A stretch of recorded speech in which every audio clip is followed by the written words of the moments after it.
Good morning, my friends. TheFreind here, and today I have yet another Towns Overexplained video. This time we are featuring Arthas, the Lich King. Now, I was planning to make a Towns Overexplained video for Arthas actually for a while now, and I was spamming a lot of games, and I was really enjoying him after I picked up a specific build from the big man Harkness himself from the European servers. He was playing a professional match, and he busted out this Arthas build, and I was like, wow. I want to do that, and I've been on a great streak with Arthas. I've really been enjoying him. However, his rework got announced, and then I was like, yo, dude, damn, it's got me acting up. And so I postponed that video. I played new Arthas, had mixed feelings, but then he got a recent buff, and now I think he is giga busted. And I'm tired of pretending that he is not super and sleeper OP. Sorry that I'm not interviewing somebody else for this. There are legitimately no other Arthas believers on the server, with maybe the exception of Adrenal Tesla. Sorry, I have not come or approached you for an interview. We're not exactly friends, so this was not something on my palette. But, all things considered, Arthas, and yeah, what can I say? We're going to be doing this my way. It's hopefully going to be a little bit faster than my 4-hour-long interviews with my friends. So, let's begin. Arthas, the Lich King, what does he do? Arthas is the most cliche tank in any MOBA/RPG. He's a big, lumbering juggernaut, lots of sustain, lots of health, lots of damage, lots of lockdown, but he's very slow. And Arthas being like one of the oldest tanks in the game, he unfortunately carries this relic with him. And it hits, it's a chip on his shoulder because every other tank in this game has stupendous mobility and initiation. Arthas doesn't. He's got okay initiation, but the speed at which he deploys is very troublesome. The reason why Arthas has not been meta for all this time is, one, he does not have on-demand hard CC. He's not really able to prevent an enemy hero from casting their abilities, and at the highest levels, there's a lot of defensive tools featured. This could be stasis, this could be ancestral healings, cleanses, bunkers, all that jazz. If you can't hard CC them, they're probably going to get away. And because of that, Arthas is he's not featured in pro play because he's not able to prevent defensive tools from being deployed. Furthermore, the speed in which the game is played is much faster. Arthas is a sustain-based hero. The longer he is in the fight, the more value you extract out of him. And he has limitless sustain. He could be in the fight forever, and at some point, the enemy team is going to run out of gas, and Arthas is still chuckling to himself, giving his maniacal laugh to everybody around him because he knows he's going to win, and he will come out on top. And in professional games, the games are just faster, so Arthas doesn't really have his time to ramp up and start dealing his deeps. Another thing is he also is pretty vulnerable to being kited around. Any range damage assassin with good mobility can keep Arthas at arm's length, and really what you have to do is don't touch the Arthas. That's it. That's all you have to do. And so long as you're not touching the Arthas, you're good. If you are touching the Arthas, you're going to die in the next 7 seconds. You just don't know it yet. But I'm very pleased to announce the rework that he got has made his abilities a lot better. And frankly, he doesn't really have those issues anymore. Well, he still suffers a little bit in that he's a sustain-based tank. If you need high speed, low drag, Arthas is not it.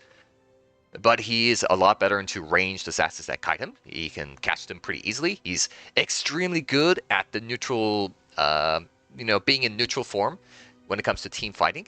And he's an insane laner these days, but, that's up to you whether or not you want to bring him up to there. What can I say? He does have a few talents that let him do a faster paced gameplay with armor shredding. That does help a lot with initiation, but still good old Arthas, his old strength supply, in that he completely dumpsters melee based compositions. If they have to come to Arthas to deal with him, or they have to dive Arthas to get to the rest of his team, he wins those fights every single time. It is actually oppressive, like what kind of capabilities Arthas brings to the game. Well, without further ado, let us begin. So, let's begin with his talent. His trait, and then we're going to work backwards with his basic abilities before we go back to his heroics. Frostborn Hungers. This is a free trait that you have to activate. And when you do so, your next attack is going to hit harder and it's going to restore 40 mana. It also resets your basic attacks. So When you strike once, you press D, you immediately do a second hit. So all things considered, Arthas can do a pretty impressive amount of burst damage with Frostborn Hungers. He restores mana, he does good damage. It's a very, very good trading tool. But not only that, the rework has brought a quest feature to this. And it's permanent as well. Every time you strike an enemy hero, you generate a stack. Whenever you kill a minion, and there's also like a 1.5-second grace period afterwards if you fail to kill a minion immediately with the strike, but you can still kill afterwards with whatever else, it still generates the stack. You, every stack increases the damage of the Frostborn Hunger by 3, and your permanent right-click damage by 0.75.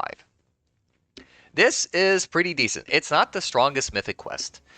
It has no milestones to speak of, but it's not the shabbiest quest either. I kind of hate micromanaging, my heroes into this quest bazinga game we're starting to have. I played enough Vagar and Nasus that I kind of just, want to be done with it. But hey, it's here, that's how it goes. But the quest is relatively decent. Some talents depend on the number of stacks you have. So the more you have of this, the stronger those are. So it's good for you to keep this in the front of your head and stack it at every opportunity possible throughout the game. And this is going to ensure that you have a very strong mid and late game.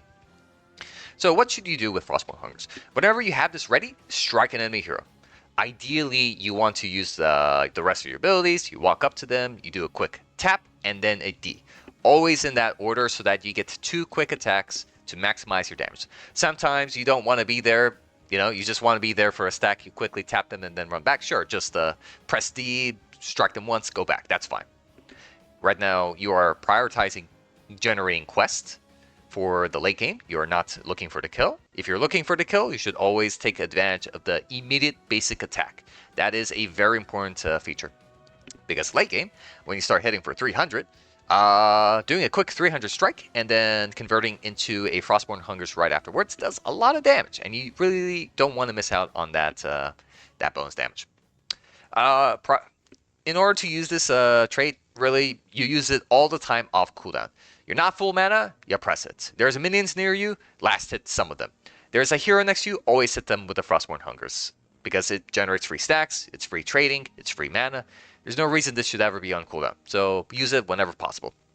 But don't get yourself killed over for a measly quest, because, it'd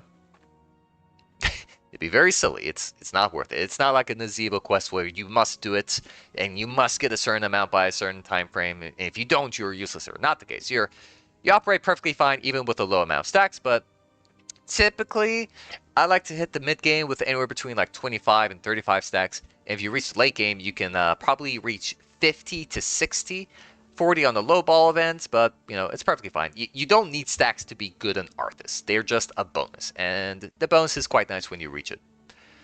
Yeah, and that's Frostborn Hungers, really. It's a pretty simplistic ability. Frozen Tempest, however, is very interesting, and this has huge ramifications on the way Arthas plays. This is a toggle-based ability. You turn it on, and it's on forever. You can get stunned, you can get disabled, you can be banished. This thing is still going. And it's going to cost you 13 mana per second so long as you have it enabled. You deal a good amount of damage to everybody around you, 36 damage, and then you slow their attack speed and movement speed by 10% per second. And this ramps up to 40%. And this is really, really strong. Attack speed slows in this game are kind of rare, but Arthas has it in spades. Literally no cooldown attack speed reduction. Of course, you need to be sitting on top of the target, but if somebody is standing next to Arthas, they'll realize very quickly they are unable to right-click Arthas in any meaningful capacity. And then they're going to start running. And when they start running, their movement speed is reduced by 40%, which is super, super high, actually. This is a very good slow. And Arthas is going to have the clear mobility advantage. He can stay on top of a target indefinitely. They have to use some sort of mobility tool in order to get out of Frozen Tempest. Otherwise, they're looking at a slow, agonizing death, especially if your teammates are around, because they love seeing a very crippled target. The way Frozen Tempest should be used, you really should not be initiating that often as Arthas. Because, you have nobility of your own, but there is something you have. Frozen Tempest. The ramifications this has on the tank versus tank neutral phase of the game is insane. Every other tank has to use abilities and cooldowns and mana, or they have to sacrifice talents. For example, ETC might take Guitar Hero for bonus damage on his right clicks and he heals, which is really good. So he can stand in front of a tank, he trades with right clicks, he deals good damage, and he heals up. So he can pressure the enemy tank without having to expend his resources. Or you could be Murden, and you can pick up his right click talents. And then you can go wailing on the enemy tank, very comfortably. And at some point, you force them to make a decision, because if the longer they stay next to you, the more damage they take. They're not going to win the trade. So they're forced to use an ability. And when they use an ability, that's when you can punish them. Arthas does this for free. He doesn't even spend that much mana. And he has no cooldown on his Frozen Tempest. And naturally, he's going to win every single fight he has with every other tank in the game for free. He doesn't have to invest anything. No actions, no talents. He just is. And because of this, Arthas kind of naturally generates this repulsion field around him. People do not want to stand next to you. And you might say, oh, this is terrible. I'm not doing anything as Arthas. Well, great.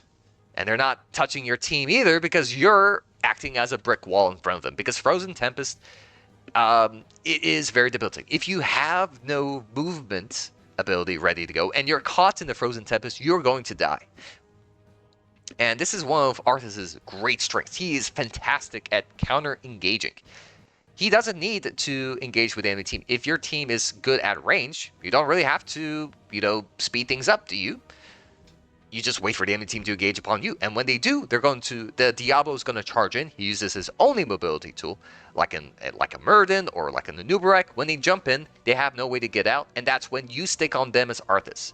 By sticking on them, you reduce the danger of their initiation by giving them some crowd control. And then when they try to run, they'll inevitably die because you're putting a lot of pressure on them. This is what happens when they try to engage on your teammates and your Arthas, already in place. If they engage upon the Arthas himself, it's probably an even worse idea because he's pretty durable himself, and there's a lot of talents that make bursting down Arthas a very challenging prospect. So you force the enemy team into a very uncomfortable position because of the existence of this one ability. Do they CC your teammates and die themselves because they have no way to get out afterwards because Arthas will pressure them? Or do they target the Arthas himself, hopefully killing him and then neutralizing the threat? But there's going to be a time and place where Arthas is going to pick up his talents that will basically make it impossible to burst them down. So that is off the table. That's not really a possibility for the enemy team. So Arthas... Arthas is very troubling for the enemy tank. It is kind of crazy how much he warps the playstyle of the enemy tank. And this is going to be completely invisible. Only the Arthas and the enemy tank are going to understand this minigame they're playing between them. And Arthas has the clear upper hand. And this is the strength you should be leveraging as Arthas. You act as a big bodyguard. You don't have to initiate. You just have to be a bodyguard for your more important teammates and prevent the enemy team from advancing. There's another thing that happens. If the enemy tank advances and they go past the Arthas in order to dive your backline, well, now the enemy team has to follow through with the tank in order to reach your backline. This is where Arthas, instead of going after the tank, you can choose to step forward and prevent the advance of the rest of the enemy team. If Avala wants to follow suit with a Nubarak, she really can't when an Arthas is in the way, because Arthas is instead going to prioritize, zoning her away. She cannot enter range of Arthas. Under no circumstance can she enter range with Arthas. Otherwise, she's in big trouble herself. So she's forced to stay away from Arthas. Arthas is repelling her. And then the enemy tank that has dove so deep into your backline, well, guess what? Arthas could do a backwards W to root them in place, and now your team can target the tank in a 4v1 advantage. You might not have to CC the tank, but you're CCing the rest of the enemy team with your mere existence. And this is how you disconnect the CC from the tank and the damage that comes afterwards. This is one of the core things you need to do as Arthas. Now, this gets a little bit trickier to do. It's very easy when it's in a line. Hey, backline's behind you, and the tank is in front of you. Very simple. In a flanking scenario, this gets a little bit more complicated. Frankly, it might not work because The enemy team might be able to score the kill before Arthas has time to respond and get into position. So be very careful of the vision game. Be sure that you have more vision of the enemy team so you don't get ambushed or surprised, and make sure you have a positioning advantage. So that's, hey, when the fight does begin, you're not in Narnia, doing your own thing. So Frozen Tempest has a lot of strengths for Arthas. Of course, be sure not to get yourself killed by going in too far as Arthas. You have no way to get out. But Frozen Tempest is very strong. You should leverage it whenever possible, whenever safely, onto whatever target you can reach. Oftentimes, it's you focusing the tank, but if you find the bruiser, or especially a ranged assassin or healer that step a little bit too close to you, feel free to chase after them and honestly threaten their lives, because Arthas has a lot of damage of his own. No more on this. I might explain a little bit more about it, but that's just Frozen Tempest. It's really, really good. Howling Blast, his W. This is Arthas points his sword at a target location at a pretty good range, and he roots everybody within the area for 1.25 seconds, dealing a little bit of damage in the meantime. It has a little bit of a delay, which is kind of why Howling Blast is a little bit tough. It's kind of an awkward ability to send out. However, 1.25 second root on a 10-second cooldown, very favorable. What is it? A Muradin can only stun like one target every 10 seconds, or maybe 2 targets every 7 or so seconds. ETC needs to slide in, so he sacrifices his positioning on a 12-second cooldown to stun everything. Tyrell needs to jump in with his sword, which is a 12-second cooldown. Arthas gets a very favorable CC. The cooldown is good. You'll cast this several times throughout the fights, willy-nilly, and the root duration is also pretty decent. To make sure you land your Howling Blast, what I like to do is, if you want to target this behind the feet of the enemy team, you don't really want to do it directly underneath them, because when they see the Howling Blast come in, the Arthas approaches, their first instinct is to always step back. So by covering, their likely escape path, they're going to get rooted. Yeah, so just do it slightly behind them. You're going to get much better success at landing your Howling Blast.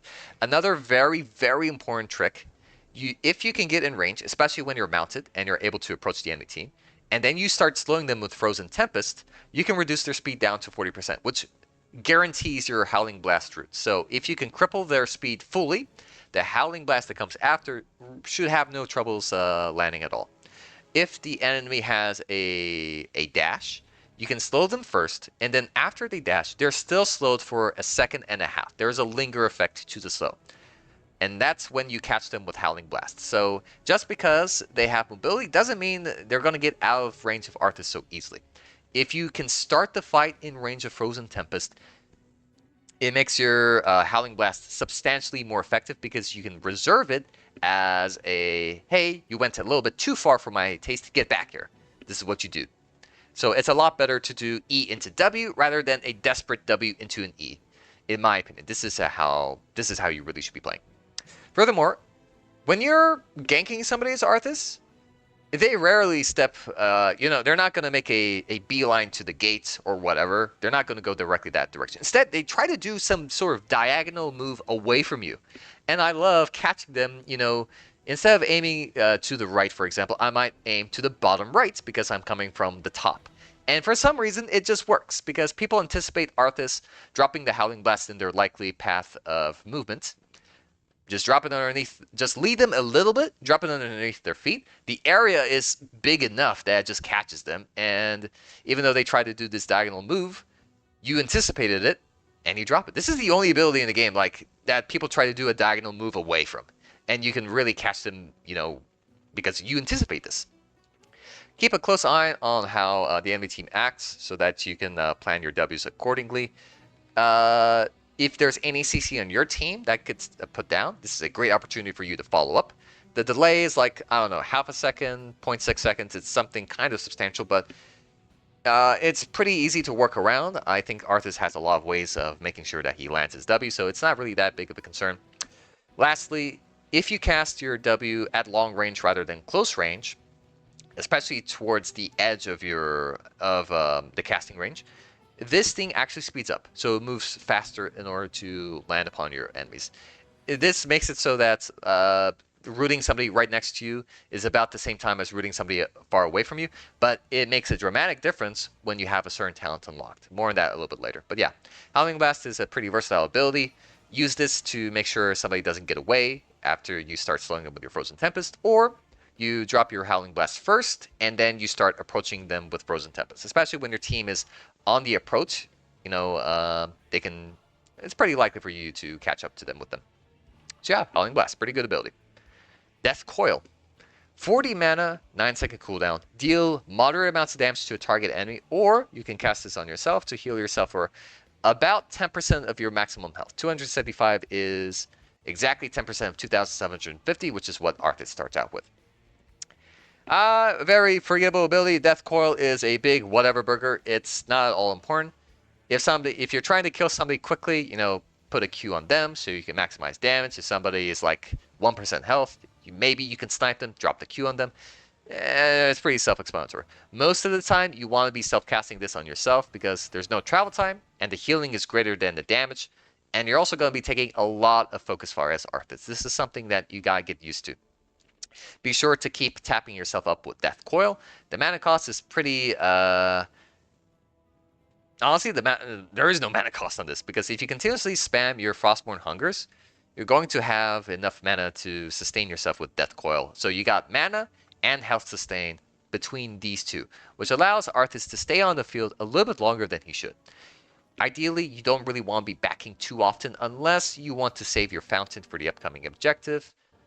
Just stay on the map a little bit more often. Clear minion waves, clear globes, don't use mana, use your D whenever, and then queue up whenever you have more mana than health, or you have to do it in preparation for something, and you'll be topped off. It's great.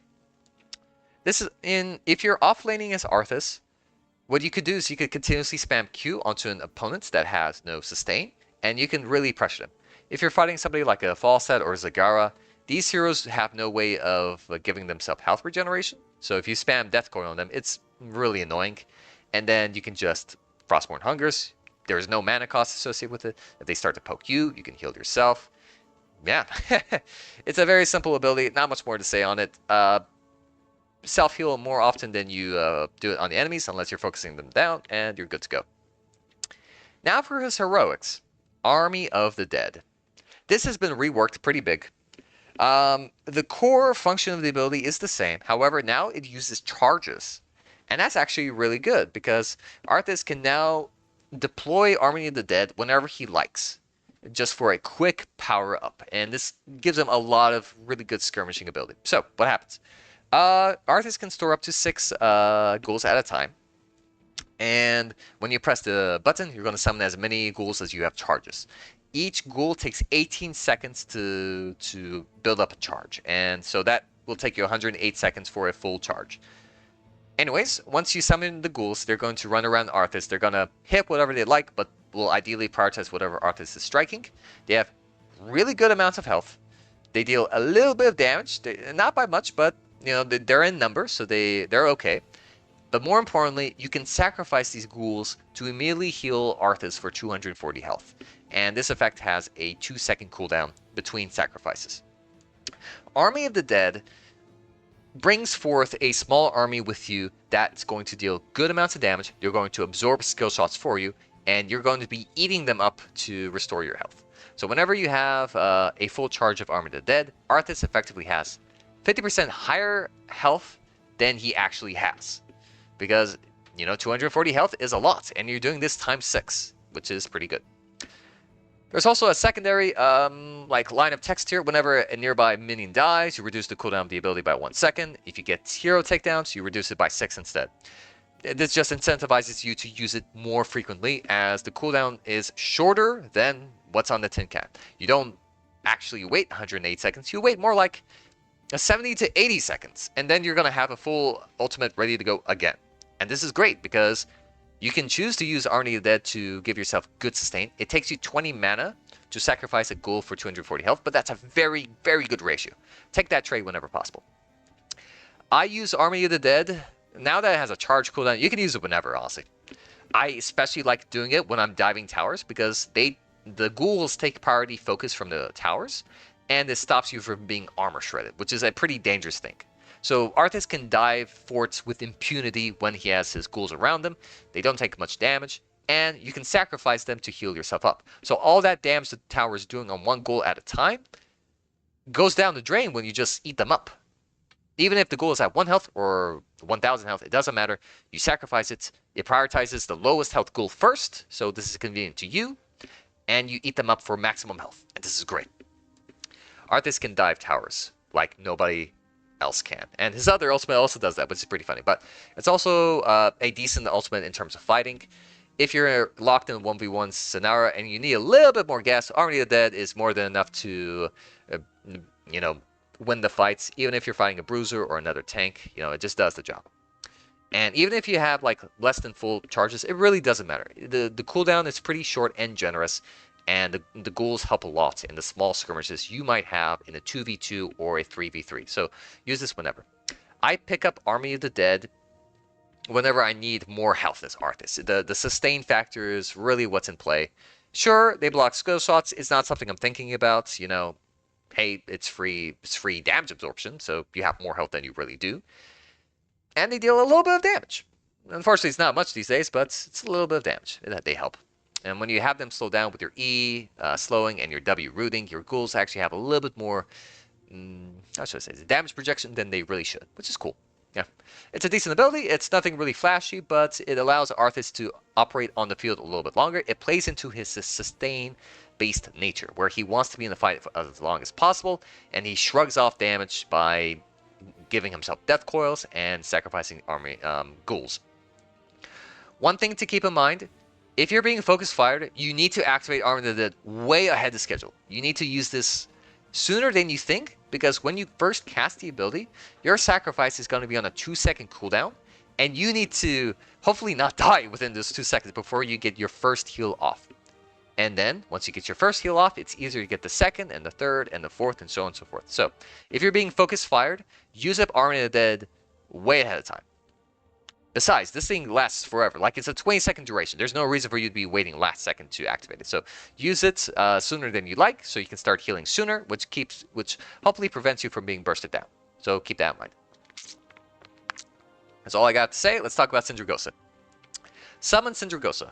After a half-second delay, more or less, Arthas puts his sword into the ground, and then he summons forth this big ice dragon above him that goes in a straight line, slowing everything in front of him for 60% for 4 seconds.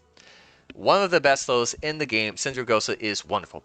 And not only that, if it strikes a minion, a monster, a mercenary, or a structure, it also disables them for 20 seconds. So you get Cursed Hollow benefits for free.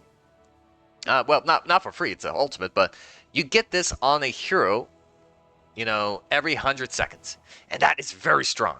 Gives your team a free ticket to dive towers with impunity. Dive keeps, dive towers, dive the gates, whatever. Sindragosa is really good. I'm not going to lie. Now, there is a downside, and by sacrificing Army of the Dead, your frontline performance will wane just a little bit. You're a little bit squishier than you'd like, but you have a lot more initiation. What you really want to do with Sindragosa is you want to wait for an objective. Well, you could also do a siege. Arthas is really good at sieging, but in the case of an objective, you're going to want to wait until both teams are squared up in position, and they're both doing neutral phase actions like poking, moving back and forward, posturing for a little bit of ground, posturing for a few trades here and there. That's when both teams are going to be tightly clumped together, and that's when you send Sindragosa out. Do this out of vision. The range at which Sindragosa travels is very far. It's like 2 screens worth. There's no reason for you to do it right in their faces unless, you catch them in a really bad angle and there's no way out, then sure, do it right in front of them. Otherwise, you want to cast this out of vision from a bush or over a wall and then let loose the Sindragosa so that they have less time to react to the dragonfly. If they see Sindragosa, they're going to spread out wide, and it might hit only 1 or 2 heroes rather than the entire team.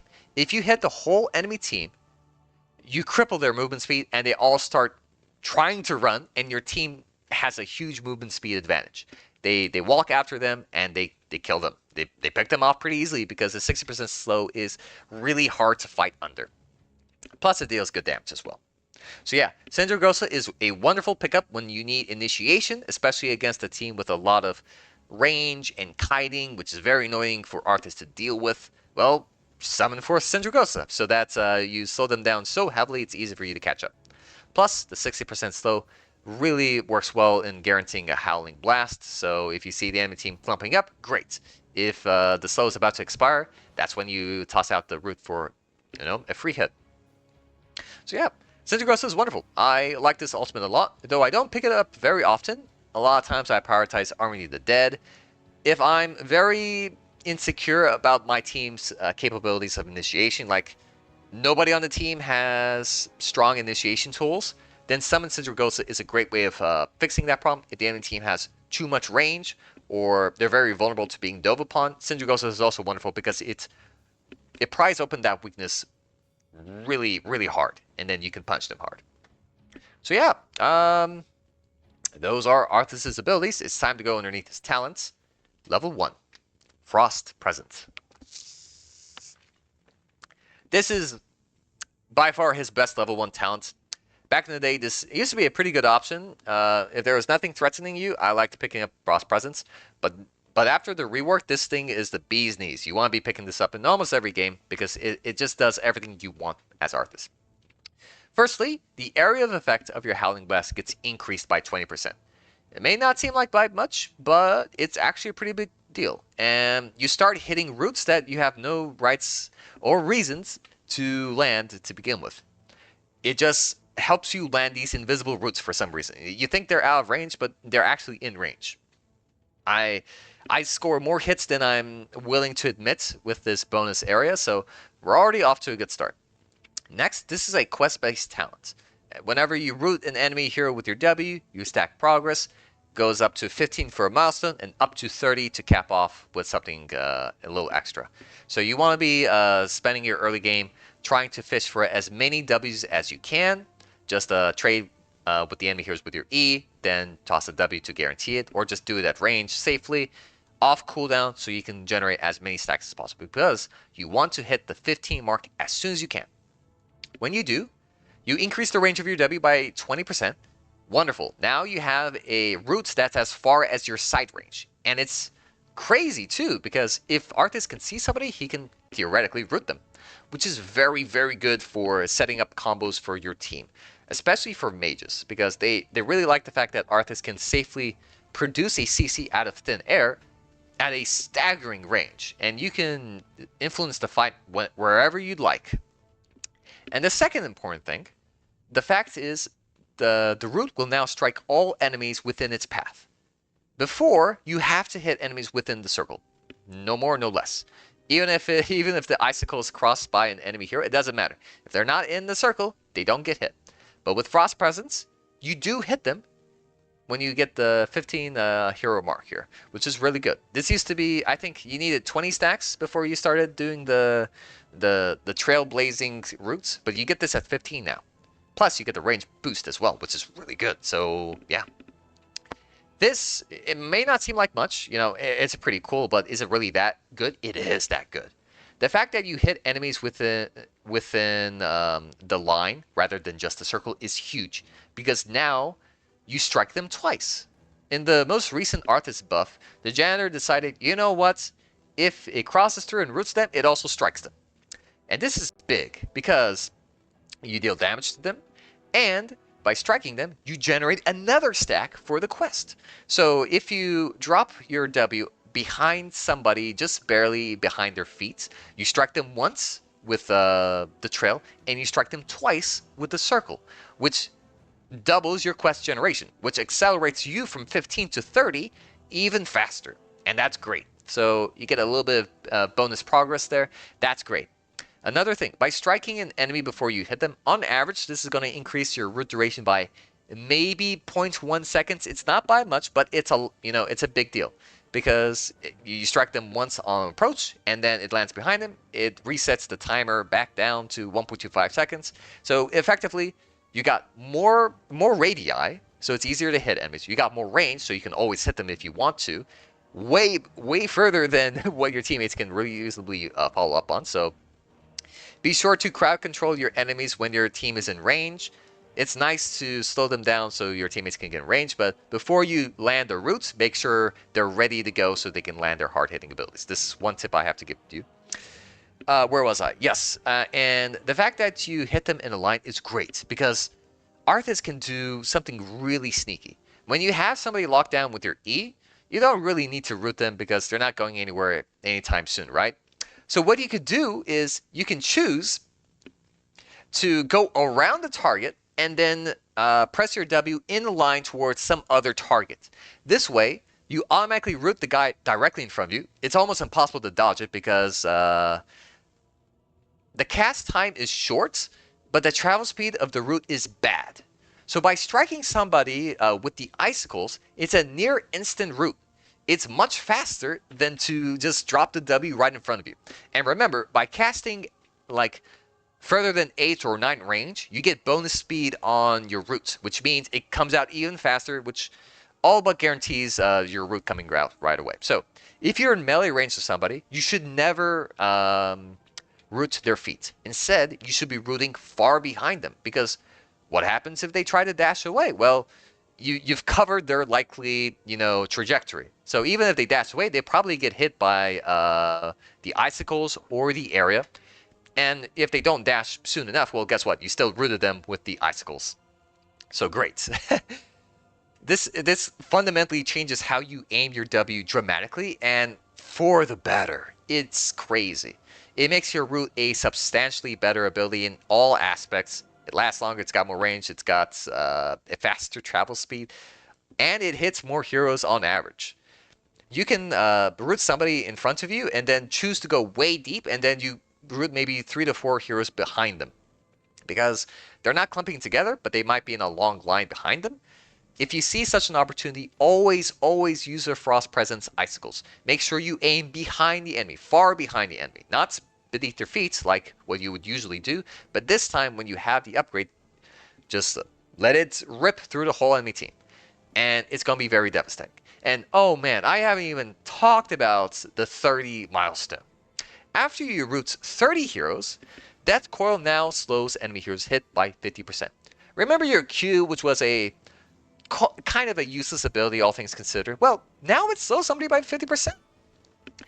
And you're like, okay, sure, that's pretty cool. But this is really good for 2 reasons. One, you can Q somebody, and then you walk into range to start your Frozen Tempest.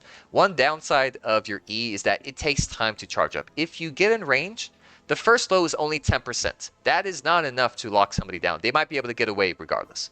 But if you slow them by 50% first, you have them locked down, and then you just walk to them, and then you keep them from 50% slow. Now they're reduced down to 40%. So you can walk up to a target and start the chain much sooner with this upgrade. And the second most important thing about it is, by slowing somebody at range, you guarantee your W. As if your W had any issues landing on the target, especially with the upgrades from this talent. Slowing somebody by 50% guarantees the hit. No joke. If you have somebody that's really hard to hit, like a Lucio or a Vala, or a white main with speed, whoever has a lot of movement speed, it's kind of hard to let your W rip by itself. They have a high chance of dodging it. Let your Q go first so that you slow them, and then toss your root out immediately after it connects so you have an easier time landing it on them. And when you root them first, maybe your team collapses with additional CC, then all of a sudden this annoying speedster that's been annoying you the whole game, well, guess what? They're slow, they're rooted, and now they die. It's great, man. Frost Presence is so good. I pick up Frost Presence against almost every game. Maybe with the exception of like a heavy frontline enemy team, because there's no point in augmenting your roots. You don't need the slows or the roots if they're going to be standing in front of you all game long. Who cares? But against balanced compositions, and especially heavy backline composition, like lots of ranged assassins, everybody's trying to stay away from you. Frost Presence gives you the reach you need in order to catch up to the enemies at range. It is crazy strong. I really can't emphasize how important this talent is, especially when you start using your W like a line-based skill shot rather than a ground-targeted ability. You just see how good it is. Oh, and also that increase in area, yeah, the icicles that travel forward, they also benefit from the increased radii, or the area, whatever. So you might magically root somebody even though it doesn't look like they got hit. they just narrowly scraped it, they still got rooted, which is pretty funny when it happens. But yeah, everything about this talent is wonderful, and you need to be picking it up more if you want to be winning games on Arthas. Next up, Borean Winds. This used to be his level 4 talent, now it got moved to level 1. After your Frozen Tempest has been active for at least 2 seconds, you gain 10% movement speed. Vital. Arthas loves movement speed. He has no mobility whatsoever, and this is literally the only talent that gives him movement speed until way later. This helps him catch up to foes dramatically well. So this is great at starting the... This is really good at starting your first half of your Frozen Tempest and starting to slow them, and then you catch them in the permanent trap. So Borean Winds really helps in that regard. And then after that, there's another passive. Your slowing effects will last an additional half second, and you reduce the mana cost of your E. This is wonderful. One of Arthas' great strengths is when you have this talent, you're able to stride through an enemy team, applying the slowing and the attack speed slow to as many heroes as possible. This is one of my favorite things to do. If I catch the enemy team clumped up tightly together, I punish them by running in between all of them and giving them all the slow. And if you have Borean Winds active, that slow duration is going to linger longer. And when it lingers longer, that means you can get back into range and refresh this longer duration even longer. So you can keep a whole enemy team de facto slowed permanently. Borean Winds is wonderful into heavy melee enemy compositions. This allows you to go through them and really debilitate them. And this makes every interaction with Arthas very painful because even if they get out of range, they still need to contend with the fact that your slowing still lasts for 2 full seconds afterwards. It's very brutal. Great talent. I recommend it a lot. Rhyme. Every 5 seconds gain a block charge for 75 physical armor. And it's a 5-second cooldown. You know, it just happens all the time. And you have a brand new passive.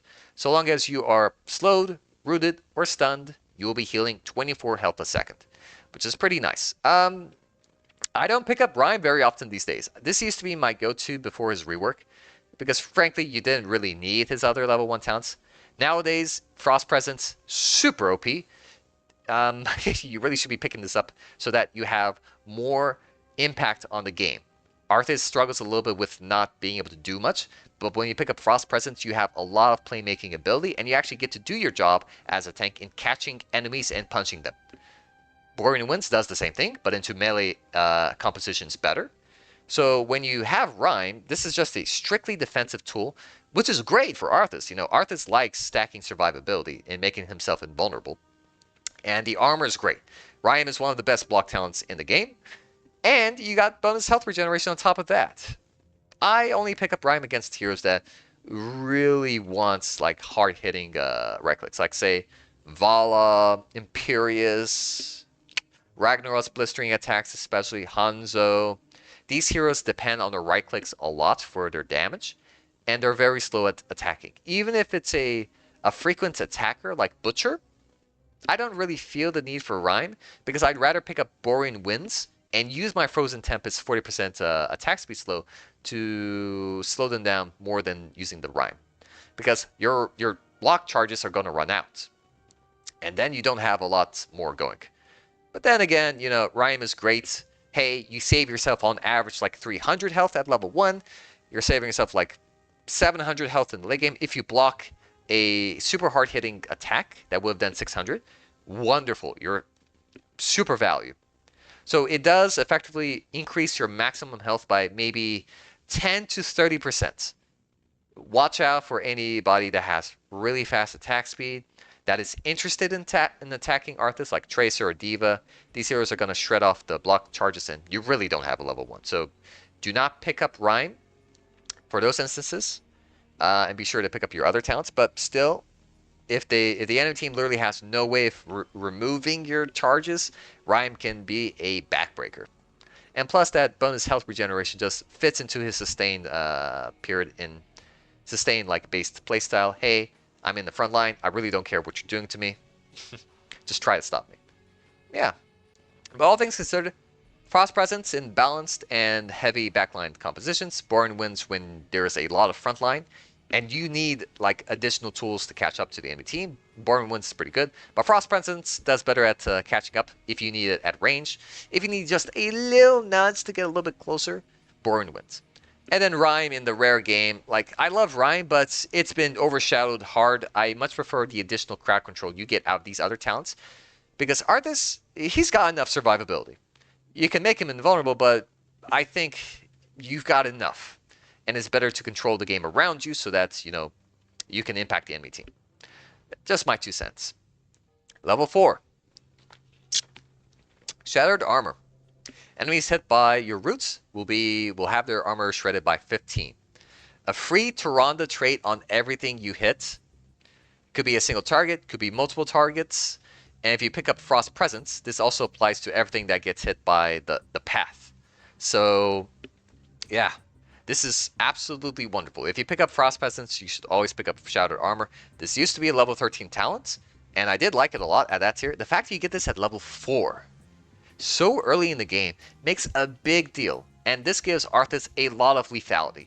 When you root somebody, your team is naturally going to be casting their abilities your way so that they can take advantage of the roots. Prime time for them to take advantage of the armor. You already start the fight off by reducing their armor by 15 when they're at full health, which is best case scenario. Wonderful. Gives your team a lot of burst damage, allows you to decisively kill a target. It's great. It's wonderful. Armor shredding in this game is very valuable, and the fact that you get this so early on with minimal talent investments is wonderful. It's great. Highly recommend it. But I only really ever pick up Shattered Armor if I already picked up Frost Presence. If the game state necessitates the need of these other talents, I probably do not want the Armor Shred, and I'd rather pick up something that's going to give me a little bit more value over time rather than a one-time effect for 4 seconds, if that makes sense. One such example is Icy Talents. Every time your Frozen Tempest damages an enemy, you'll gain yourself 3% attack speed up to 60%. The more heroes you hit, the faster you generate this, so you start swinging. Remember how I stated that the quest you had from your trait that permanently increases your basic attack damage by 0.75? This has huge synergy with Icy Talents. In the late game, when you have like 250 damage per right click, having 60% bonus attack speed lets you chew through an enemy pretty quickly.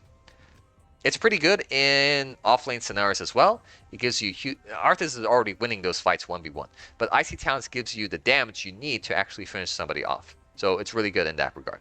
You pick up Icy Talents in games where you have to do a more sustain / bruiser oriented game plan where you need to fight on the front lines against other frontliners very frequently. This is where the attack speed really comes into play. And you can stack it with Borean Winds.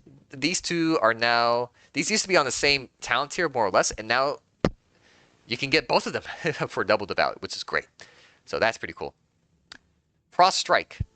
Your trait now deals an additional 115 spell damage in an area and slows the targets by 20% for 2 seconds. It's kind of whatever. I kind of like the talents, but it's so hard to find an opportunity where you don't want your alternatives, but you want this more. And the only explanation I have is if you're an offlaner and you need macro, you need wave clear, you need mercenary camp clear speed, because that bonus damage in an area really increases your clear speed a lot. It helps you actually keep up with the enemy bruiser on map control.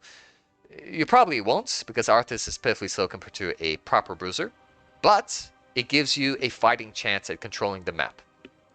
You're not looking to kill enemy heroes with Frost Strike, you're looking to control the map by killing as many things as quickly as possible by granting yourself a little bit of area of effect. But into enemy heroes, it's great. A flat 115 damage at level 4 is wonderful. It turns your D into a nuke, and it does more than you think. The slow is whatever, like Arthas has plenty of that. The 20% is nothing that raises his eyebrows. It's whatever. But hey, bonus damage on your D, you really can't go wrong with it, and it helps a lot in if you're trying to do a trait-based build. This is okay, but typically the trait-based build also wants to pick up Icy Talents for the attack speed, because the more stacks you have, the more right-click damage you have, and that's going to give you more value than just giving you 115 damage for a 12-second cooldown. Regardless, Frost Strike is great. You know, I don't disrespect it, but I feel like your other options are gonna win you the game a little bit more frequently, uh, unless you're trying to do macro. In which case, this is your best option, especially if you're the offlaner and you identify the fact that you're not going to be team fighting as much, and you're forced to clean up minion waves. Yeah, this is gonna speed you up dramatically. So pick this up. All things considered, Frost Presence with Shattered Armor, Born Winds with Icy Talents, Rhyme is also great with Icy Talents, and Frost Strike if you want to. But it's usually along the lines of a game that you want to pick up Icy Talents with. There's not a lot of point picking up Frostborn Hungers into a team with a lot of range, because if you can't get in range to press D on them, you're not going to get value from that talent. Level 7, Immortal Coil. People used to like Q build on Arthas. I think it's a massive cope. I'm sorry. I don't like Q build on Arthas. And unfortunately, it theoretically got nerfed after his rework. Doesn't really concern me that much because I was never a believer in that build. Yeah, it's great for sustain. You could poke down the enemy team. You can keep yourself topped off. You had infinite sustain. Who cares? Like, you know, you've got bigger fish to fry than staying topped off. It's a nice thing to have, but it's not something you should build an entire hero around. In my opinion, that's my 2 cents. But Immortal Coil is a little bit better these days because it's combined the effects of 2 talents into 1, which makes it more talent efficient. How so? When you cast your Q on the enemy hero, it will always bounce back to you, so you're always getting the heal. So even if you choose to use your Q for the slowing from your presence, or you're trying to burst somebody down as quickly as possible, you're still getting that healing, which is nice. So on average, this is going to save you. It's going to increase your maximum health by 10% over the course of the game. Or you could self-cast your Q to heal an additional 75% health. And you reduce the cooldown from 9 to 6 seconds, which is great. So Immortal Coil helps a lot in bolstering Arthas's burst healing. So if he takes damage, he just hops off right back up to full health, and then he's going to have another Q ready to go sometime in the middle of the fight, which keeps him topped off. Immortal Coil is pretty good. I like it a lot. It gives you, it eliminates you worrying about whether or not you want to Q the enemy or not.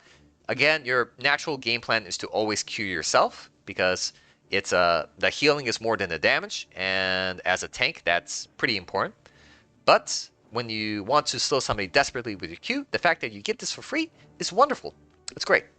And you know, when you're in danger, you keep topping yourself off. Alt Q, Alt Q, Alt Q. Great. Not bad. Immortal Coil, pretty good. These other 2 talents are much more specialized. They're very good in their specific circumstance, but if you don't recognize a situation where you need those, or you just need like really long sustained fights, but you're not really making contact with the enemy, Immortal Coil is a good middle ground. It does everything well without excelling at one particular thing. Rune Tap. Every third basic attack heals Arthas for 5% of his maximum health. This is shockingly good. This was always a good talent, but now we got a buff. Each stack of your traits increases your maximum health by 10. So by this point in the game, if you have 20 stacks, you're going to have 200 bonus maximum health. And as the game progresses, you're going to generate a lot more stacks. You might reach the late game with like 120 stacks. That is 1,200 free health just from this talent. And that bonus health could be more than whatever you should be gathering from Immortal Coil. And the more health you have, the more you're healing from this because it's percentage based. Hell yeah. If there is no burst damage on the enemy team and you're going to be in the thick of it for a very long duration, Rune Tap is the clear sustain winner. Plus, this is amazing sustain out of combat. Immortal Coil is good out of combat, but you're still paying a mana cost. You don't with Rune Tap. If you have Rune Tap, you can do whatever camp or mini wave in a game, and you're just going to be naturally healing yourself up. And that's great because when you're not spending mana on your Q, you're doubling your mana regeneration because you're naturally casting your D whenever possible for those stacks and mana regen. So yeah, Rune Tap is wonderful. Gives you high amounts of sustain in a team fight. Gives you unmatched sustain out of combat as well. That's a great thing. However, if the tempo of the game is so fast-paced where you're not able to go up to a target and right-click them several times, you might die too quickly, or you get shoved out of position, or the enemy team is so nimble and scrawny and they keep running from you that you can't strike them. There is no value to be gained from Rune Tap, so it doesn't do well in those circumstances. But again, we're already building a path of good talents that work into melee heavy compositions. And in those games, you'll have plenty of opportunities to right click, and they typically don't have that much burst damage, so you'll have time to activate this several times within the fight. It's great. Rune Tap is a very good talent. Plus, Icy Talons. Increasing your attack speed not only increases your damage, but the more attacks you put in, the faster you're getting Rune Tap activations. And you're going to get more of them throughout it. Massive synergy with Icy Talons. So if you pick up Icy Talons, you're probably going into Rune Tap. This is why Frost Strike gets left behind. It's because the Icy Talons with Rune Tap synergy is just too strong. And I'd much rather have that than, whatever's going on with that talent. I'm sorry, but yeah, that's the way it is. Icebound Fortitude.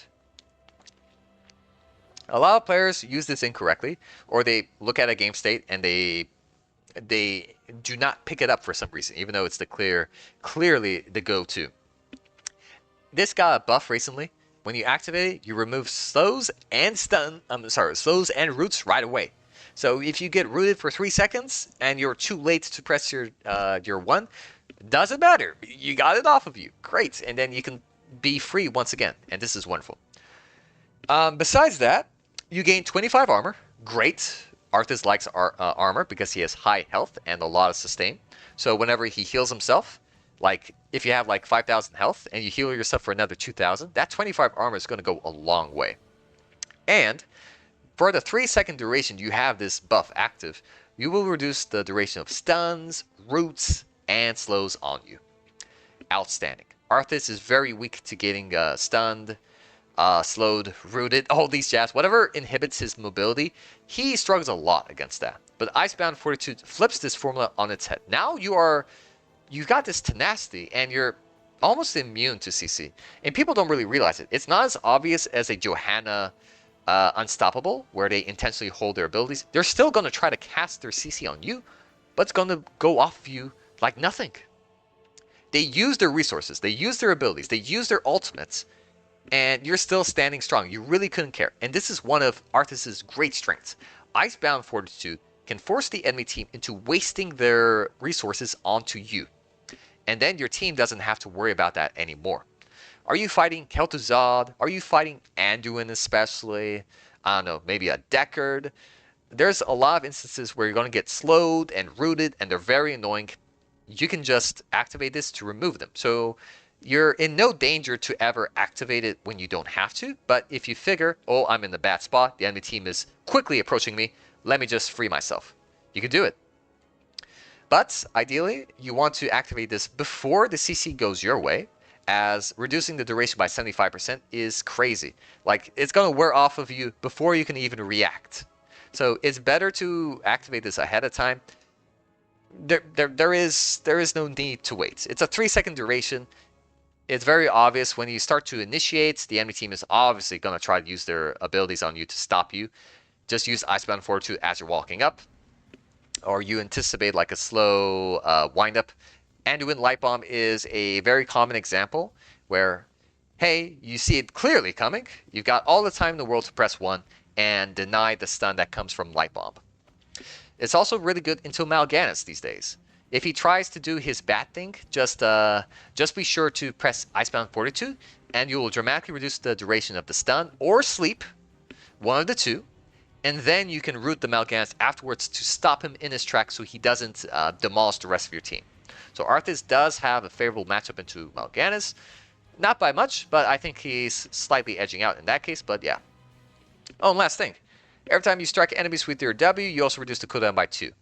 And this is great with Frost Presence, because if you strike them twice per hero, you actually generate twice as much cooldown reduction from this. So yeah, Icebound Fortitude is great in heavy burst, heavy CC situations, which is very frequent in high elo. So Icebound Fortitude tends to be the pickup. The 25 armor you gain is going to save you much more health than Immortal Coil or Rune Tap could in the very brief 3-second window. So if there's a lot of burst damage, And plus, you really can't go wrong with its tenacity. Being able to shrug off CC like it's nothing, so you can continue your advance, is a very important thing for Arthas in making sure that he sticks onto an enemy and starts the slow, cold death. Yeah. So if you're going W build, I usually pivot into Icebound Fortitude, but there is a case to be made for the other options. If you're going right-click build, it's usually Rune Tap, sometimes Icebound Fortitude, and if you're very desperate, Immortal Coil. But if you're right-click build with Icy Talents, it's usually Rune Tap, but you could go Icebound Fortitude. Meanwhile, with W build, you could pick up whatever. Level 10, I have already described what you do with these ultimates. By now, if you've gone like Borean Winds, Icy Talents, you're gonna be in the front line pretty frequently. Army of the Dead is the clear winner. Being able to give yourself quick heals is a big deal, so you can stay on the front lines longer, so that you can activate your traits, your rune taps even more frequently. The more health you have, the more valuable more health becomes. It's crazy, yeah. And besides, Arthas just wants a little bit more durability through his school, so it's great. Summon Sindragosa. If you're going W build, it's probably a case to be made for Sindragosa, because in that exact game where that's the strongest, i.e. 4 ranged assassins and 1 healer in the backline, Sindragosa just crashes the party very hard. Gives you substantial initiation power, and it scales very well into the late game. Synergizes great with certain objectives by disabling the forts and structures, gives you more health to the push, all that jazz. Sindragosa is pretty good. Level 13, Death Lord. If Death Coil is used on an enemy hero, launch an additional coil at a nearby enemy hero. Also, the lower health you are, the more damage you deal with Death Coil, up to 50% bonus damage. But you don't get any bonus healing from this. Death Lord does synergize with Immortal Coil, and that's when you toss out 2 coils, you do get 2 baseline coils coming back at you. So you do theoretically heal more through Death Lord than you would to self-cast. But self-casting also reduces the cooldown. So long term, it should... Immortal Coil should heal yourself more by self-casting. So Death Lord has this very, very weird... how should I say this? It's very awkward. The fact that this doesn't give you bonus healing is maybe a little bit necessary, given the synergy he already has with the 7, but I don't really like Death Lord, because the bounce is a little inconsistent. It's dependent on the range. I'm not even sure how the formula works. I think the closer, they have to both be in range of Arthas, and also be kind of close to your primary target, so that Arthas can toss it out towards them. So sometimes the second Q doesn't even come out, which is very, very strange. But in the meantime, if you've got your Frost Presence at 1 and you got your Q at 7, Q13 is not bad, as that is potentially 2 50% slows, being tossed out. But you don't have control over them, which is why it's not as good as it should be. You really can't. It's nice to toss it out. Maybe your team takes advantage, maybe it doesn't, but you can't take advantage of your own bonus Q slowing from Death Lord, because it's the way it works. Yeah, it's very weird. 13 is a little bit of an awkward talent tier for Arthas. It used to be pretty strong. I miss Frost Strike with the silence on this tier, but Death Lord is okay. I'm not a fan of it. I think Q build is still a meme. I don't think it's good. But Death Chill is really strong with Frost Presence. Howling Blast damage is increased by 2 for each stack of your trait. So the more stacks, plus 2 raw damage. It's not much. You're looking at this like, this can't be. This is nothing, this is not going to do anything. You're right, it really does nothing. But then, there's a secondary clause. Howling Blast deals double damage against targets underneath half health, and you root them an additional quarter of a second longer. This is the moneymaker, because remember how I said when you complete your quest with your W with Frost Presence, you now strike them with the Icicle and you strike them with the area. The same thing happens to Death Chill. You can activate Death Chill twice. And all of a sudden, your meager 200 damage W is now a 300 damage ability times 2. So somebody that's running away from Arthas, they have to contend with the fact that it's a fast-moving projectile at range 12 with a big area that strikes them down for 600 health. You can execute fleeing enemies very easily with this. Now, obviously, as the fight progresses, you're not going to take advantage of the first half because you're going to be using your roots to catch out a target first and foremost. You're not waiting for them to drop below half health in any capacity. This is only after the fight begins. Then you can start thinking about Death Chill, looking for a killing blow. And it will. It really does. It gives Arthas shocking amounts of burst damage. Besides, if you stack this with Shattered Armor, you also gain a little bit of bonus damage because you're striking them twice, so the second hit does benefit from the Armor Shred. It's not bad. Plus, like the trick I mentioned with Frost Presence, you slow them, and then you root them. And that slow is really good at lining your W up to make sure you hit them twice to maximize Death Chill value. I mean, it's easy enough to hit them twice because of the way the ability works, but you're going to be able to guarantee it this way. And then you're going to be really impressed with its capabilities. So yeah, Death Chill is a good option to pick up in your W build. I always pick it up. It's pretty good.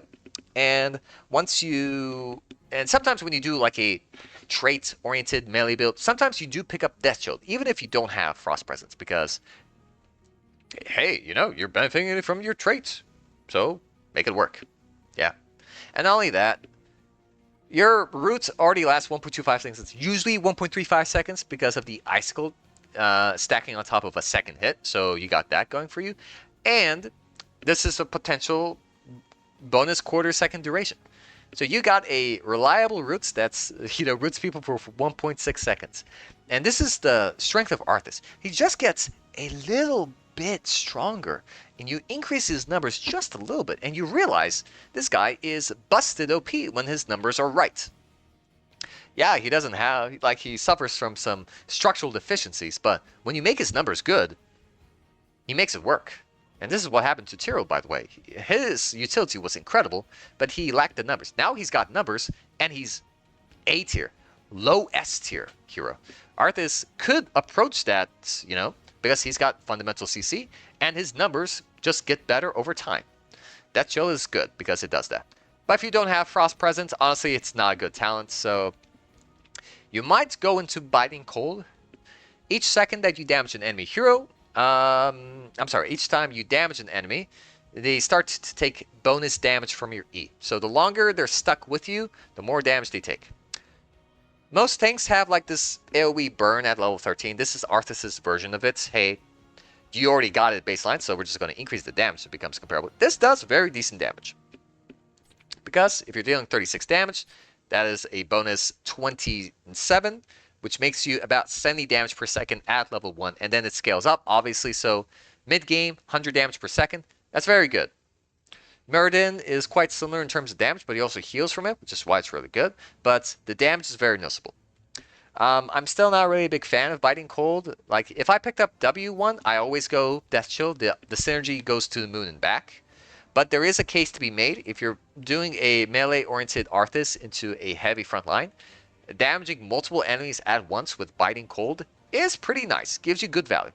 That's the game where the damage really comes into play. Because you need time to build it up. And then you need to stick with them for a very long duration to make this worthwhile.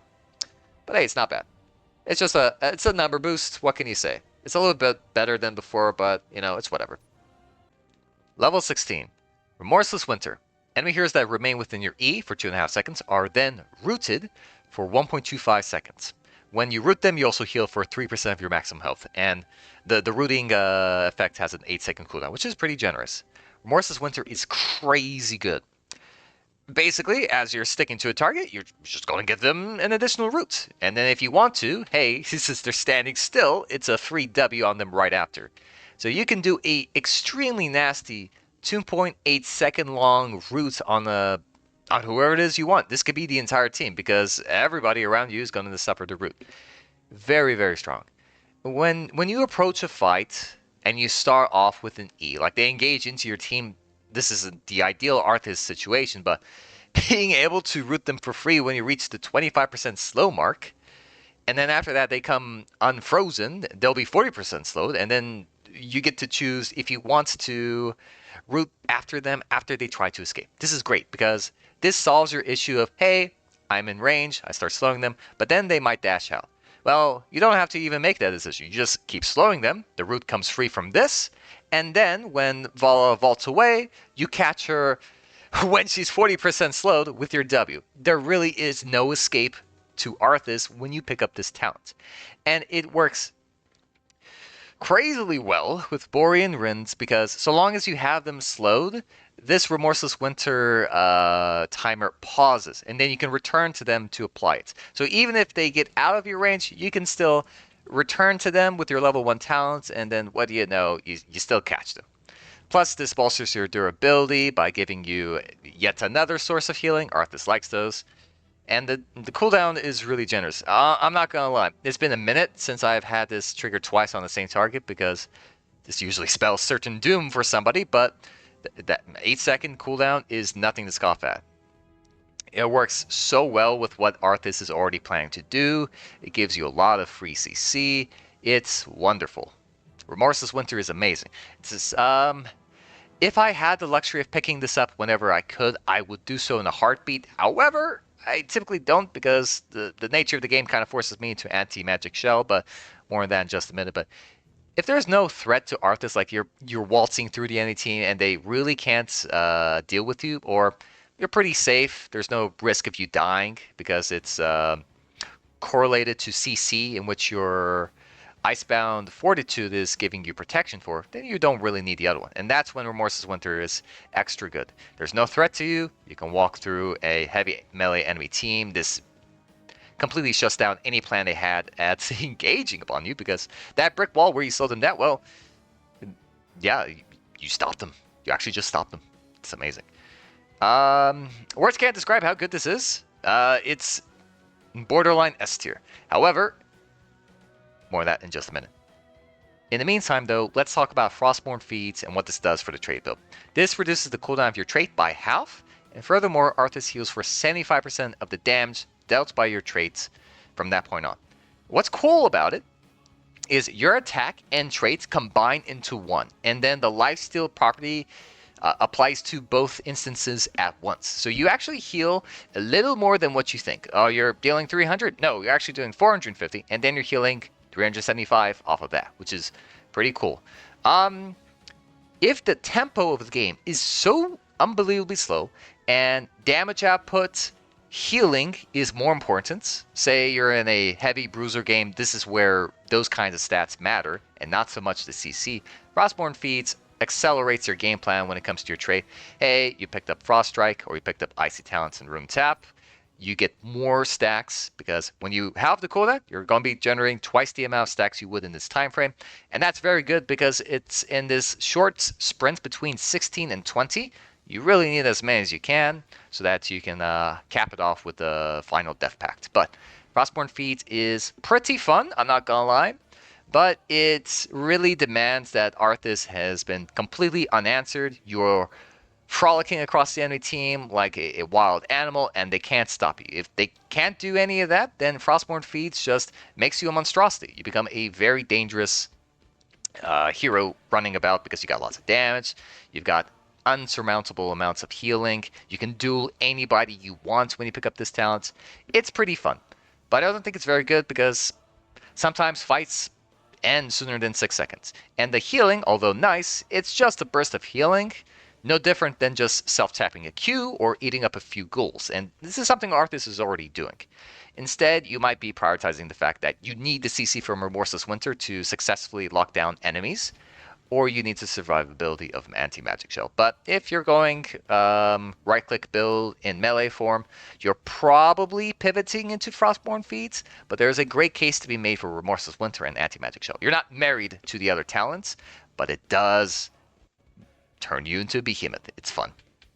In the meantime, though, let's talk about Anti-Magic Shell. It's a 1 minute cooldown. This used to be a level 20 talent, moved to 16, so you can have this for some crucial timing attacks. Now Arthas becomes completely immune to all spell damage for 4 seconds. Oh, and while that's happening, you're also healing for a quarter of that damage you prevent.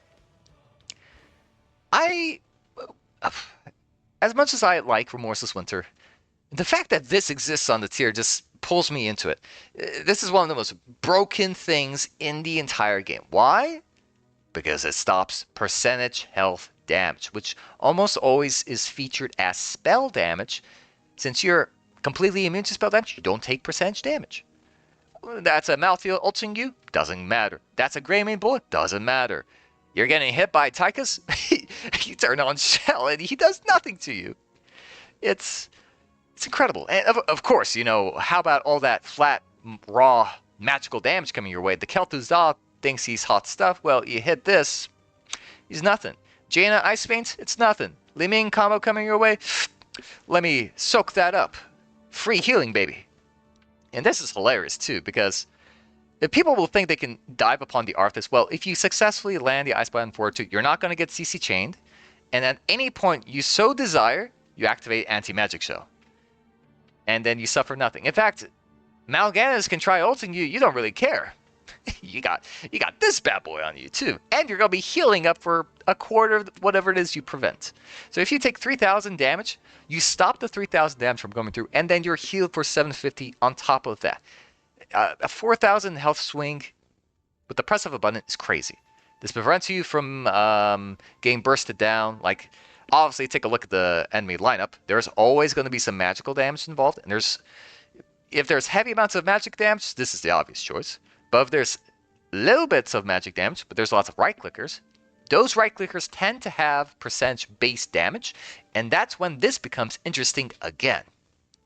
Yeah, it just works in almost all circumstances. If the fight goes super short, because when you stun somebody, spells are going to fly, there's a lot of them coming your way, the volume is high, there is a noteworthy amount of spell damage you can prevent from taking, and then you get healed on top of that. And all of a sudden, Arthas almost has an avatar in his pocket on a shorter cooldown, 60 seconds. You'll have this available for every single important skirmish objective. Like 60 seconds is nothing. And when they think they can kill you, you're brought down to like 70% health, and then they start using their like important abilities. No, you heal back to full instead. This is one of the most busted things about Arthas. Like how I raved about the fact that when you go in with Icebound Fortitude, you intentionally absorb the focus, fire, and abilities of the enemy team. You can do the same thing with Anti-Magic Shell. And now you got 2 instances of this running. And, and all the while, since you're invulnerable to spell damage, you are reducing the physical attack speed of everybody around you. They can't click you, and they can't cast abilities on you. You really are protected for 4 seconds. It's a very, very oppressive combo. And the fact that it moves away from 20 into 16 is wonderful, but it really gets on my nerves because I would have loved to have these talents on top of this effect, but hey, you pick it up at 16, I think you can probably win like the 3 important team fights you have before 20 using Anti-Magic Shell, and then you can ensure your victory with whatever you pick at 20. As much as I love Remorseless Winter, as much as I find Frostborn Feats very fun, and in the games that is good, it's real good, Anti-Magic Shell is groundbreaking. If the game calls for it, and it usually does. I can't name you a game there's no spell damage flying about. This is wonderful. And if you play your cards right, you can completely style on some fools because they never anticipate Anti-Magic Shell. Besides, it's kind of a newer thing. People anticipate this on level 20. They don't even see it at level 20 that often. So this is a wild card nobody in the meta right now anticipates, and you can absolutely bulldoze a bunch of people into some free wins. So yeah, I strongly recommend Anti-Magic Shell. If you need CC, especially into a team with a lot of mobility, Remorseless Winter is going to give you a little bit something extra, and I do like it a lot. And if it's a melee-heavy composition where staying in the fight as long as you can, dealing as much damage as you can, Frostborn Feats is the way to go. Level 20, Legion of Northrend. Reduce the cooldown of the charges from your ultimates down to 13 seconds from 18. Okay, not bad. And then each charge consumes spawns an additional ghoul.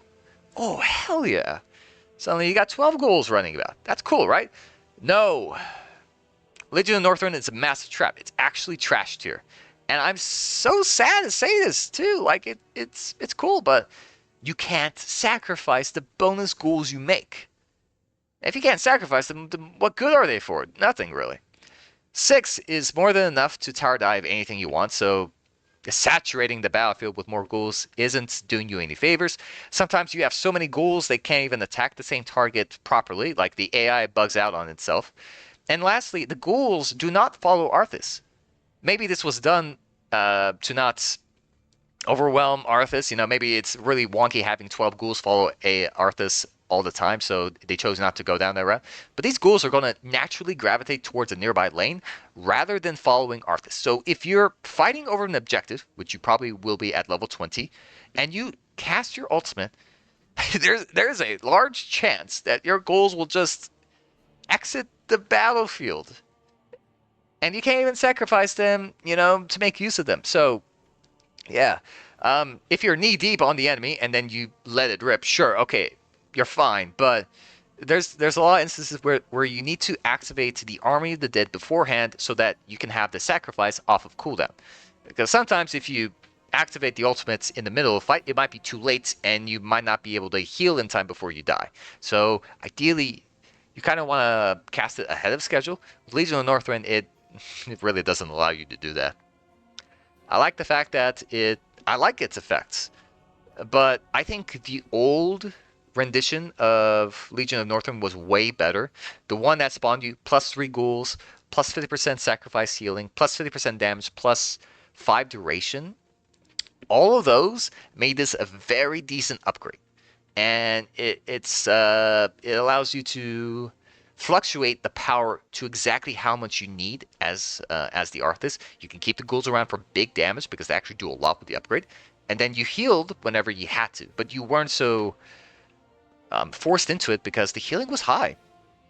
But now with this new 20, it doesn't increase any numbers. It just reduces the cooldown, which is cool, but like Arthas's Army of the Dead cooldown is pretty short to begin with, so you're gonna have this ready to go. You don't need the cooldown reduction, and then the extra goals. The fact that you can't sacrifice them is a huge disadvantage. There's a high chance of this upgrade doing you nothing, and I'm really saddened by its current state. If it changes, my tune might change, but if you're reading what I see here, it's not strong enough for me to recommend it in any capacity. So I do not recommend Legion of Northrend right now. Absolute Zero, though, is wonderful. Whereas Army of the Dead, hey, you summon them, you make yourself tankier, comes at a cost that you don't have your initiation. And as the game progresses, the value of Army of the Dead kind of dwindles a little bit. It's not as good as it was at level 10, but it's still decent at 20. But Sindragosa having the access to Absolute Zero makes it scale wonderfully well. First off, Sindragosa flies twice as far. It's a cool bonus. I think Sindragosa flies at a rate of 18 units per second, so...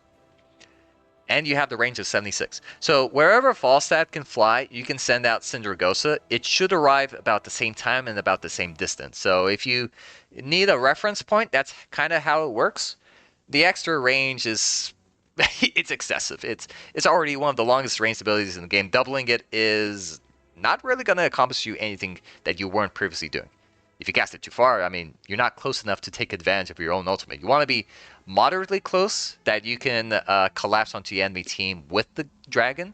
But if you're too far, well, now you're just slowing them in. You're praying that your team is already in position to take advantage. Otherwise, you're not there. But I digress. Doubling the length, nothing wrong with that. Maybe you hit the fort way out back, or you're sieging the enemy base and you want to send out the Sindragosa to hit multiple keeps at once. Great. You can disable multiple ones and do a core dive or destroy another keep afterwards, or etc. Doubling the range just makes that a little bit easier. Next, enemy heroes hit are rooted for 2.5 seconds, and then they get slowed by 6%. Yeah, you initiate from the Fog of War, you hit them with the roots, which is one of the longest duration roots in the game. Your team whams on them, and as soon as they're freed, they're slowed by 60% for 4 seconds. It's catastrophic, man. This is great.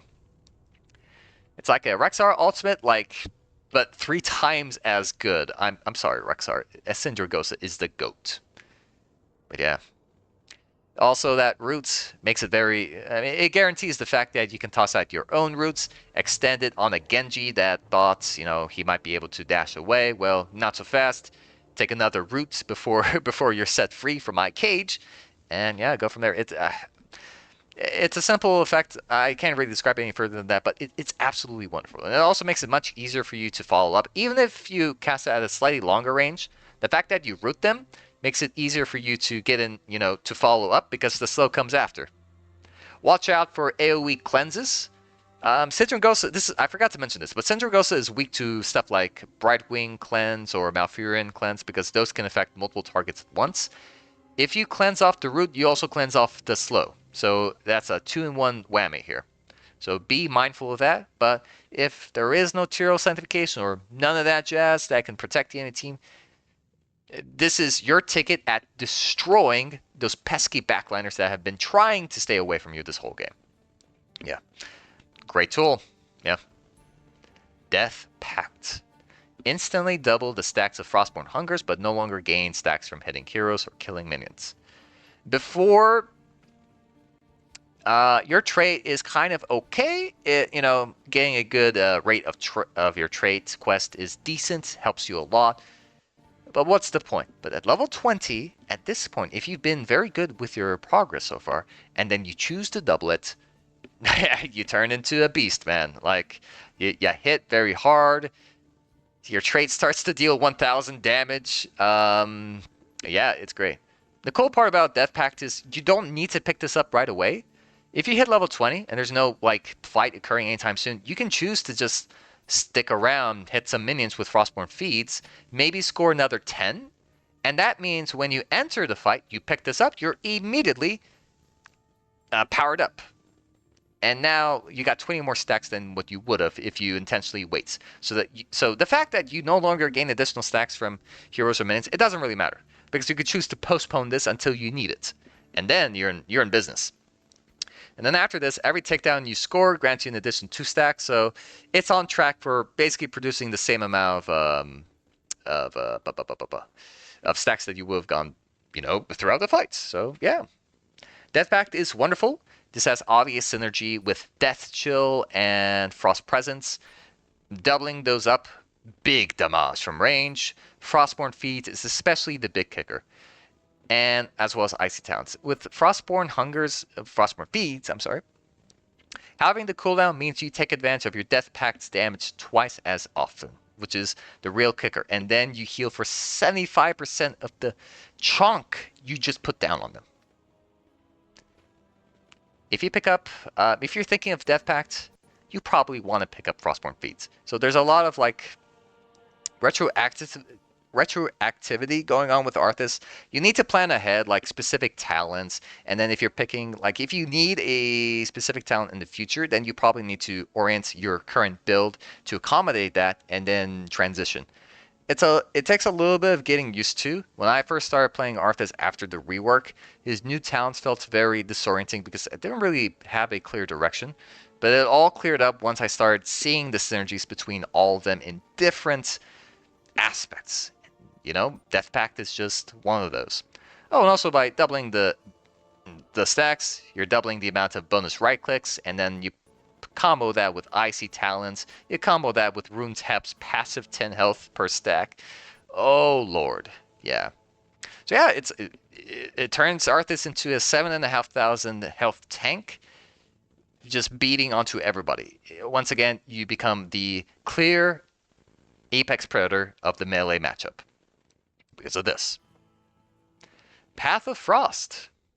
Right now the tooltip is a little bit bugged, please don't mind that. It's a minute cooldown, activates to instantly mount with, I think it's plus 40% movement speed? Yes, so it's not negative third, this is a clear bug. Taking damage does not dismount you, and this will last you 5 seconds. It's like the instant mounts from Joanna. But the kicker here is you are immune to slows so long as you are on the Path of Frost, which is really cool. If you've been suffering like Jaina's or Probiuses or Falstats or Stukovs, and the slowing just gets to you and you're like, okay, that's it. I'm catching up to you. This is your tool to get in. And a really cool combo I like to pair this up with is I like to summon Sindragosa and then instantly Path of Frost afterwards. Because when you cast Sindragosa, you're probably not going to mount right afterwards, and then you're just going to power walk your way forwards into the enemy team. Instead, combo it with a horse. And now you got Sindragosa flying out, and then Arthas is making a beeline for whoever is in the back there with his Path of Frost. And then you'll dismount just as you arrive, which is great. Also works as a very effective escape tool. Not being able to be slowed is really strong when you combo that with being mounted, and you can just juke enemy abilities all willy-nilly. It's pretty cool. And then lastly, if you dismount, you also deal a little bit of damage. You slow everybody by 30%, blah, blah, blah. It's whatever. It helps kickstart your E in making progress, and then you can score whatever else value. But I kind of pick up Path of Frost kind of rarely. It's super novel and very cool and thematic.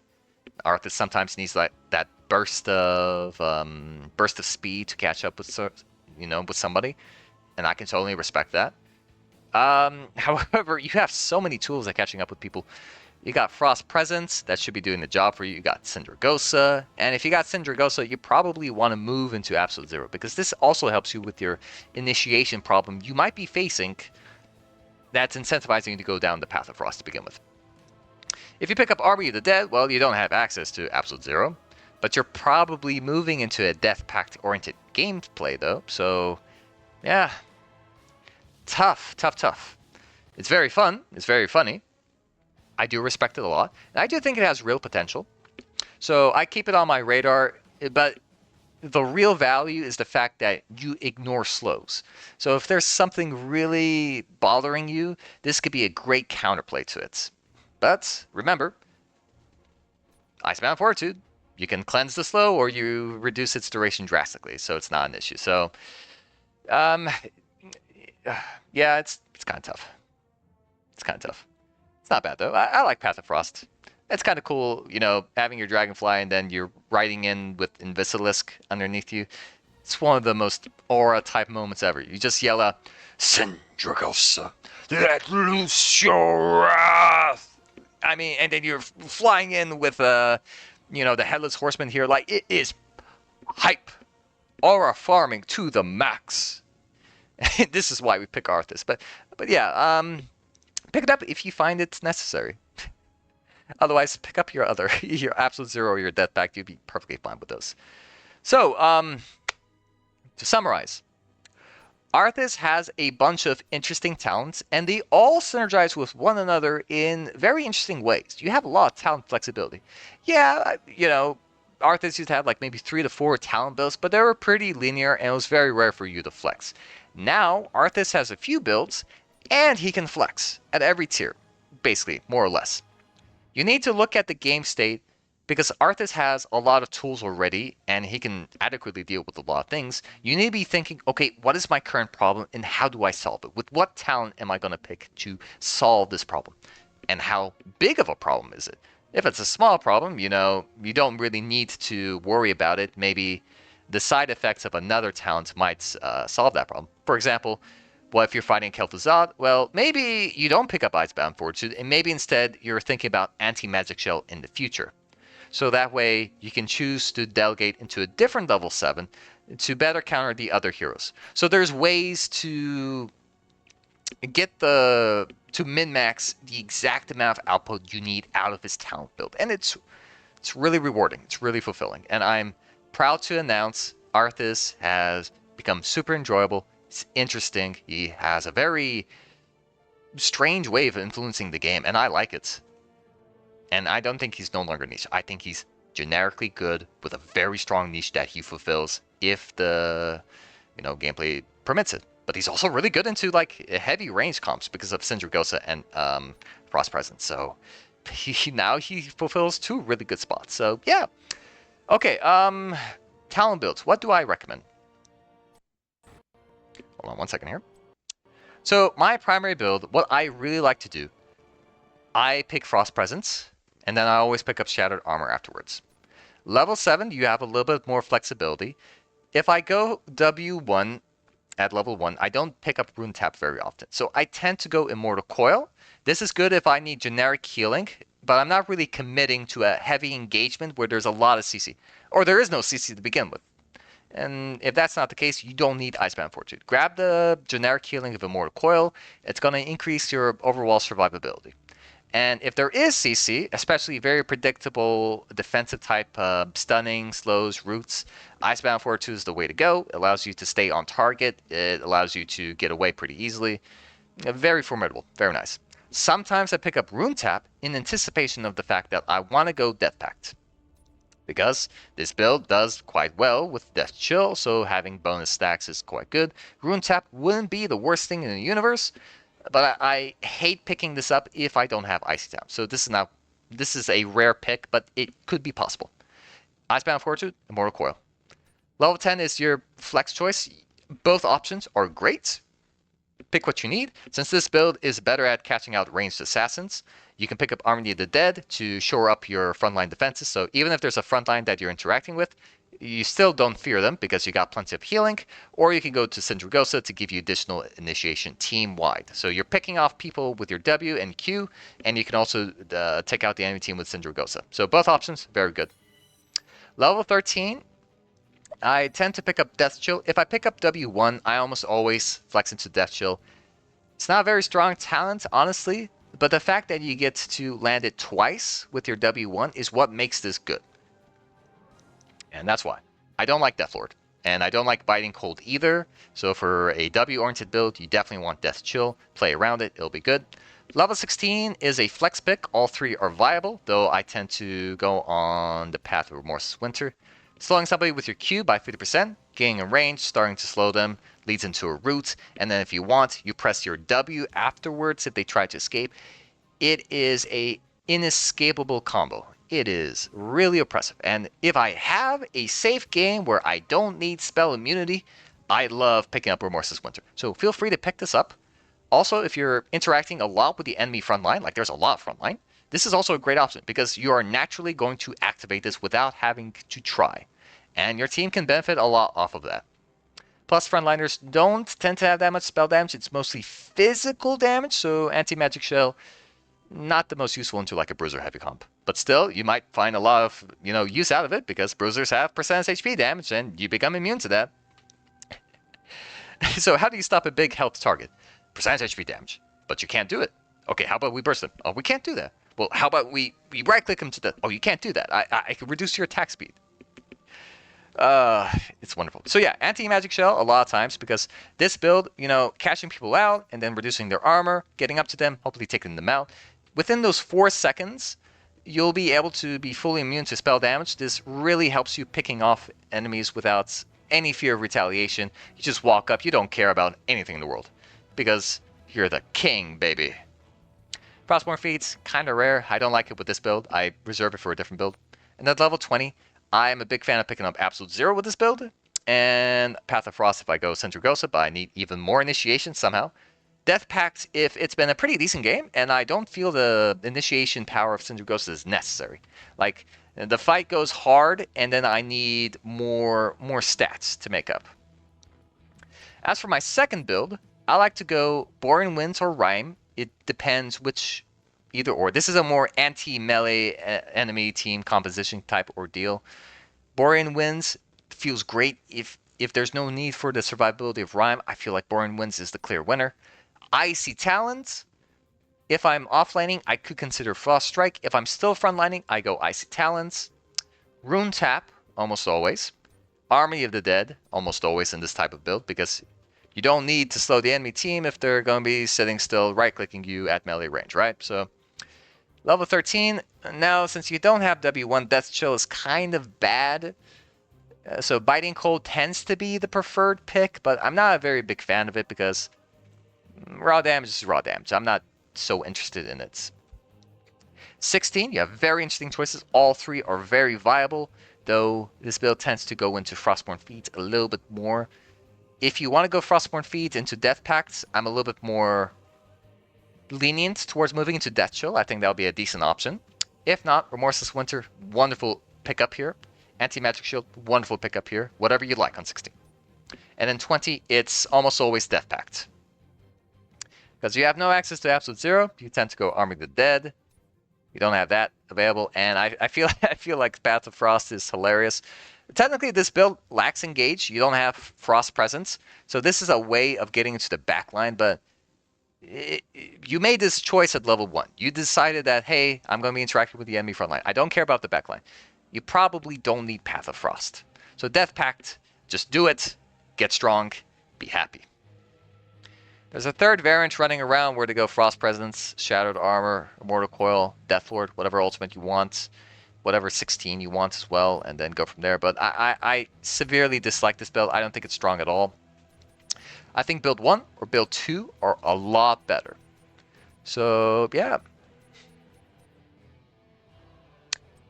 Synergies. Who does Arthas synergize with? I'm very pleased to announce there is no better hero that synergizes with the king himself other than his trusted advisor, Mr. Kel'Thuzad. Kel'Thuzad has unique synergies playing with heroes that can root because he deals bonus damage with a certain level 16 talent, and Arthas does nothing but root and slow all day long. He is reliable. Arthas has reliable long-range pickoff potential with Frost Presence. You can set up combos. It's very easy for Kel'Thuzad to find an easy chain, and then you reel them back in, and then Arthas is now in range to attack whoever Kel'Thuzad brings back. Furthermore, Arthas is a pretty good bodyguard. He makes it very inconvenient for the enemy tank to initiate, and so long as the tank is not initiating, Kel'Thuzad is a pretty happy guy. But you don't have any good assassin,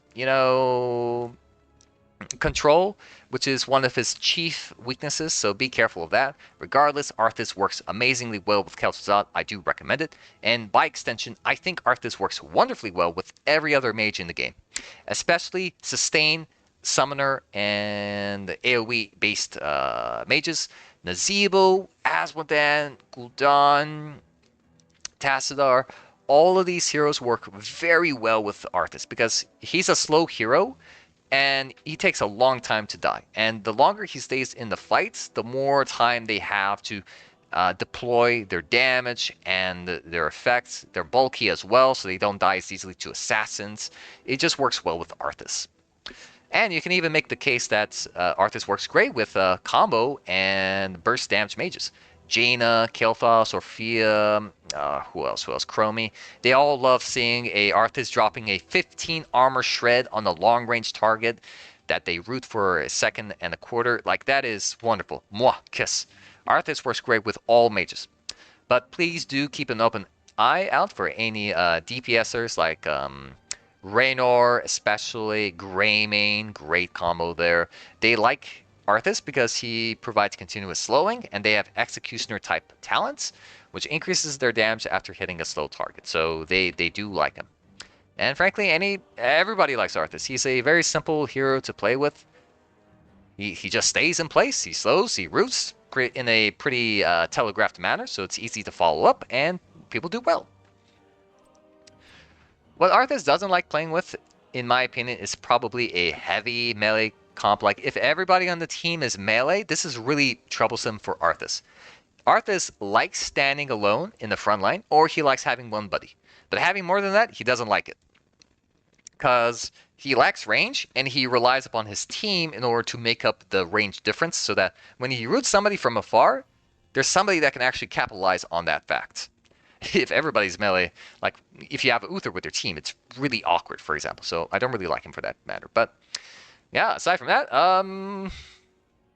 what can I say? Like, he works well with everybody. You can even pair him up with the second tank, because he offlanes very well. Or he can act as your flex second tank in the front, and then you have a hyper carry in the back, like Sergeant Hammer or Vala, or a Gul'dan, and you have somebody like a Whitemane that needs extra protection, but can, make up the difference in terms of healing and damage output, and you are Bing chilling. Ladies and gentlemen, that has been Arthas. I hope you will enjoy him as much as I do now. Don't listen to the haters. Arthas is strong. He really is. Until next time, my friends, whenever I see you, goodbye.